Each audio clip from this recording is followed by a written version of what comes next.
Bonjour, mon nom est Martine Gariepi de solutionEFT.ca. Ce qu'on va faire aujourd'hui, c'est qu'on va regarder comment utiliser l'EFT en lien avec notre chakra racine. Il y a vraiment plusieurs bonnes raisons de le faire, mais moi, je vais me concentrer sur 3 raisons. Dont la première qui est comment est-ce que je peux avoir un petit peu moins peur du changement. La deuxième, comment je pourrais faire de mon corps mon ami et non mon ennemi. Et la troisième, comment est-ce que je peux sentir que j'ai vraiment ma place sur la Terre et que j'ai quelque chose à contribuer? Alors, c'est 3 raisons qu'on va explorer aujourd'hui et dans les prochaines vidéos. Aujourd'hui, on va se concentrer plutôt sur la peur du changement. Comment est-ce que ça se traduit? En fait, notre chakra racine, c'est vraiment là où notre enjeu de survie et de sécurité est.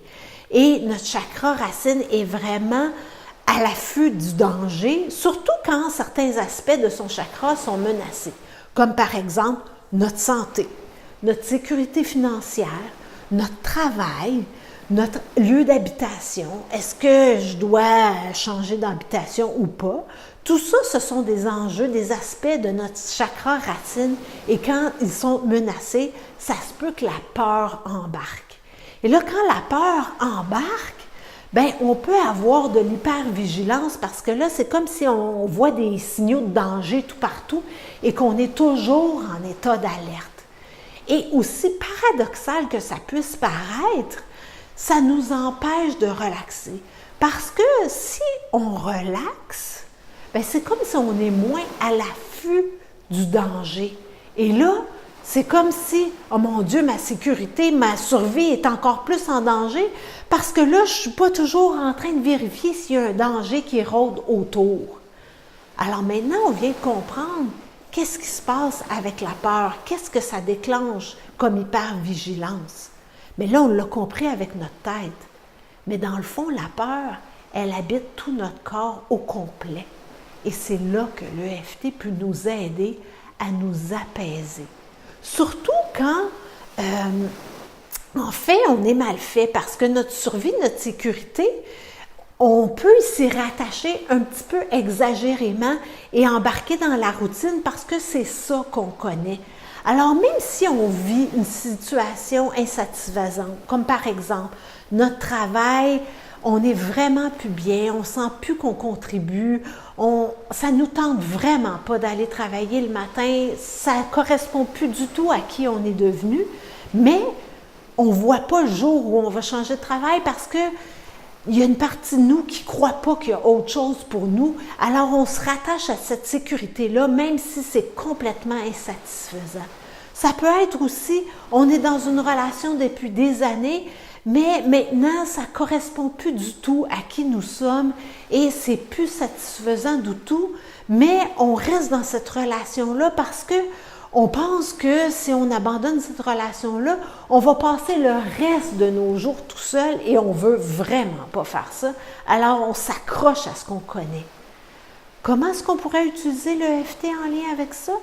Par exemple, si notre crainte, c'est qu'on ne retrouvera plus jamais de travail, que le travail qu'on a, c'est le mieux payé qui existe et puis qu'il n'en existe pas, on pourrait faire une séquence comme, mais là, souvenez-vous, avant de faire de l'EFT, il faut vraiment se connecter à ce qu'on ressent et aussi utiliser les mots les plus précis qui expriment vraiment ce qu'on ressent. Alors, ça pourrait être un exemple comme même si je suis convaincue qu'il n'y a aucun autre travail sur la terre pour moi qui me paierait aussi bien, je m'aime et je m'accepte comme je suis. Même s'il n'y a aucun autre travail sur la terre, aucunement, qui me paierait autant, je m'aime et je m'accepte comme je suis. Même si je suis profondément convaincue qu'il n'y a pas d'autre travail qui existe pour moi que celui que j'occupe en ce moment, je m'aime et je m'accepte comme je suis. C'est impossible, il n'y en a pas d'autre travail. Dans mon domaine, là, les emplois sont vraiment limités.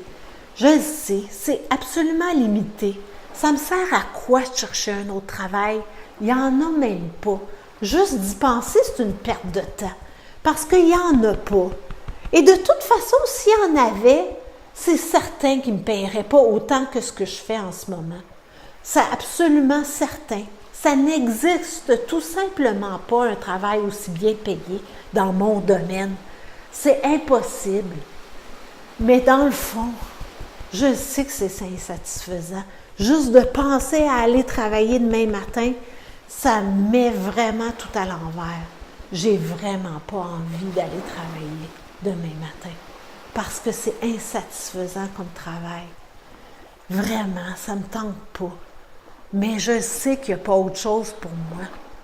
Mais peut-être que je pourrais m'ouvrir simplement à la possibilité que oui, la vie pourrait m'amener quelque chose d'autre pour moi, quelque chose de plus satisfaisant, avec des collègues agréables, un emploi où j'aurais vraiment envie d'aller travailler le matin, que je serais vraiment heureuse de me lever à chaque matin pour aller travailler et que j'aurais envie, peut-être que je pourrais m'ouvrir à cette possibilité-là, que la vie pourrait me donner cette possibilité et que je pourrais mériter cette possibilité, cette opportunité d'avoir un travail que j'aime, qui est satisfaisant, qui me paye bien.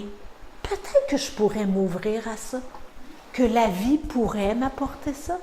Alors, vous voyez comment on peut exprimer ce qui nous habite, tous nos doutes, tous les doutes qu'on a en lien avec ce qui est disponible dans le marché en ce moment, dans notre domaine, et ensuite de ça, peut-être s'ouvrir à ce que la vie pourrait nous supporter, pourrait nous apporter ce dont on a besoin.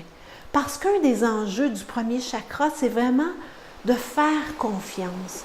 Parce que quand nos besoins n'ont pas été comblés quand on était très, très jeune, c'est comme si on a commencé à remettre en doute que la vie pouvait nous apporter ce dont on avait besoin. Et on a besoin de rebâtir cette confiance-là. Et l'EFT peut vraiment nous aider à le faire. Alors laissez-vous cette opportunité-là de rebâtir la confiance en la vie, que tout est disponible pour votre bonheur et votre bien-être et que vous y avez droit.